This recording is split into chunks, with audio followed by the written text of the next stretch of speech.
All right, this week's blog post is out, and there is some information in here that is a little bit helpful. We have a small increase to gold payout. It's not a big amount. It's 128,000 per day. We'll read about that. Hero Asgardians and the Third Horseman. So the Third Horseman is going to be War, and the Hero Asgardians are going to be required on nodes 5 and 10 on difficulty 5 and above. And they also mentioned that there's going to be two other traits, two other teams that'll work along with that as well. And then there's some other information about the month-long event for Mighty Thor, Jane Foster, Sunfire release methods, and some other things that we can look into. But one of the things that is kind of discouraging about for me in this blog post, no mention of training materials, no mention of any kind of farmable characters, no mention of when this current Scourge, the one for Rogue, is going to happen, but they're already talking about the third Scourge, but we don't have any information on the second Scourge on when that's going to happen. Let's go to the top of the post. We'll go through it together. Summer of Thunder. So this is going to be a month-long event for Jane Foster, Mighty Thor. The thing about that is it's going to play out similarly to that of Dazzler and Spider-Woman. If you're a fan of the Spider-Woman event and the Dazzler event, you'll be a fan of this one. If you are not a fan of those two events, then you won't. But it looks like it's going to be very similar. It's made up of 2 Alliance milestones, 4 main milestone events, and then 5 Quick Rumble milestones. Now, they mentioned that there's normally only 4 Quick Rumbles, so they're going to adjust the points so that it makes similar sense. So they're probably going to lower the points by 4/5 or something like that.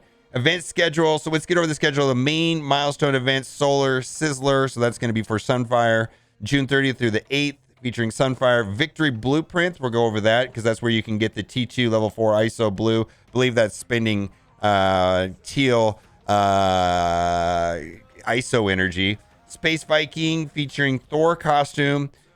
Space Viking featuring Thor costume. And Party in Paradise. Now, no mention in here of Valkyrie, but maybe Valkyrie fits into one of these. I'm not really sure. We're going to keep reading. And then we're going to have the 5 Quick Rumble Blitz milestones. That's just like the one that's running right now for Supernatural. And then there are going to be 2 Coordinated Assault Alliance milestones and fine points. We'll be collecting special items, Mjolnir fragments, however you say it. I never could figure out how to say that. And then these are going to line up to like Jessica Jones jacket, Dazzler's bracelet, so on and so on.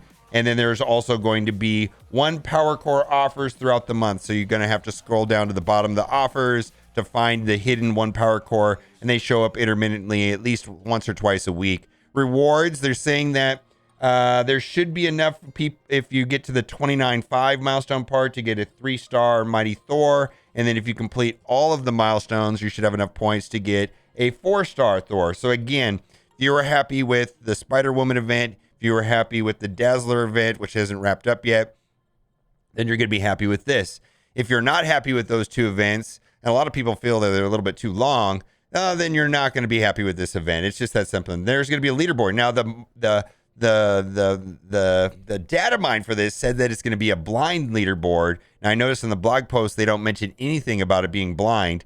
Earn a minimum of 220,000 points to qualify for this leaderboard. The teal raid orb fragments and gold promotion credits will be rewarded for the top 50 on the leaderboard, while orange raid orbs and silver promotion credits are rewards for the rest of the competitors. All right, so there's all the breakdown. Solar Sizzle event. So this is going to be for Sunfire. The first event out of the gate, which starts on June 30th, which is about a week away, less than a week away, is the Solar Sizzle event, which is your chance to recruit the searing services of Sunfire Blaster for the powerful Unlimited X-Men. I went up against a very large Sunfire inside of Cosmic Crucible, and he did delete my team. Interesting footage. I'll be posting that shortly.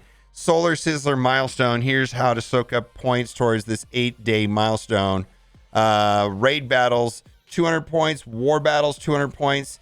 And then war battles with Darkhold. So for this event, it looks like you're going to want to pull your Darkhold off of defense if you want to get the most amount of points. And that these points right here are additive. So if you do, like if you have, I think a lot of people have their Darkholds maybe 15 or 16 because they're arena teams. So not only would you get the 500 points for winning a war battle, you get an additional 200 plus another 400 plus another 400.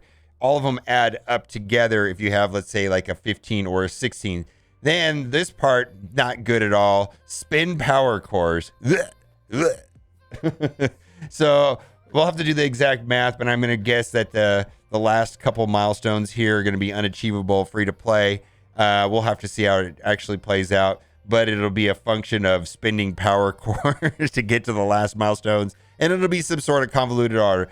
We'll reserve judgment until we see how this actually plays out. Heat Storm milestones, commanders level 60 above can earn points toward the 4-day milestone that goes live with the start of Solar Sizzler, so this overlaps. And this is going to be tied in with Cosmic Crucible, where you get extra points if you use your unlimited X-Men. And again, I feel like a lot of people were using their unlimited X-Men on defense. At least I did. At least the people I've been playing against have been putting them on defense. Like the last battle I did, they were playing the 4 of them together with Red Guardian on defense. I feel like that was like a pretty good strategy overall. And so there it is. So rewards include the Solar Sizzler milestone point, Cosmic Crucible credits, Elite 4 credits, and Teal Raid Ord fragments. All right, let's move on. Blazing Sun milestones. Following the conclusion of the Heat Storm milestone, so the event is gonna probably have 2 back-to-back events. Hold your enemy's feet to the fire to blitz up, to rack up points, blitz win, and this is going to feature Wakandans. Okay, so all these events I think are great. The one thing that we're going to keep reading, but the one thing I want to say is that the main thing I think is it would be prudent, in my opinion, to save your war rewards. They do expire in 6 days. Of course, you don't want to let them lapse, but just in case one of these events that we've had in the past, and we're going to get to that, that's the main thing, is I think you want to save your war rewards in your inbox just until one of these events starts, so we'll get to that here in a minute. Too hot to handle web milestones. So throughout Solar Sizzle, spend campaign energy to earn daily milestone that rewards silver promotion credits and Legacy 3 orb fragments. Head over to our milestone page and the start over this event information. I don't know what to say, but this stuff is so convoluted and at the same time boring and uninteresting to me. It just really, I mean, bonus stuff is bonus stuff. I feel like I'm going to play the game the way that I normally do, and I'll collect whatever I can get. But as far as like reading all of this and stressing out about it and trying to fully understand it, it's just not of high interest to me, myself personally. Let's keep going on. Tarragon Vacation. All right, we're going to get past that. Gold Rush update. Now, this is kind of being met with mixed results. Some people are thrilled about this, other people not so much. As part of our ongoing effort to update gold access throughout the game, we'll be improving the gold rewards with the Gold Rush Challenge. Following the update, you'll have an additional 128,000 gold to spend each day. It just doesn't feel like a super large amount, in my opinion. That might make I guess over time you multiply that by 30. What is that? 3 million gold. I still don't know if that's a lot. Maybe that's 3-4 million gold over the course of a month. We'll have more gold access update coming to other parts of the game, so stay tuned. Here are specific gold improvements heading to Gold Rush. Now, there was a comment on Reddit. Cool. Would be great to see meaningful increases in training mats too. Any word on these new challenge levels? Also, Cerebro said he takes player feedback seriously, and further tweaks to this round of the Gambit raid could occur. Fair to say the challenges have not been well received. Was the promise of future potential tweaks just lip service or something we can expect? And then it says info on that should be coming soon. I'm not sure if they're talking about training materials or the Gambit raid. I don't know what Archangel is specifically referring to. We talked about the Asgardians. Doom 1 reward update. They're going to add some materials for people that are doing Doom 1, T2 ISO credits, which is fantastic.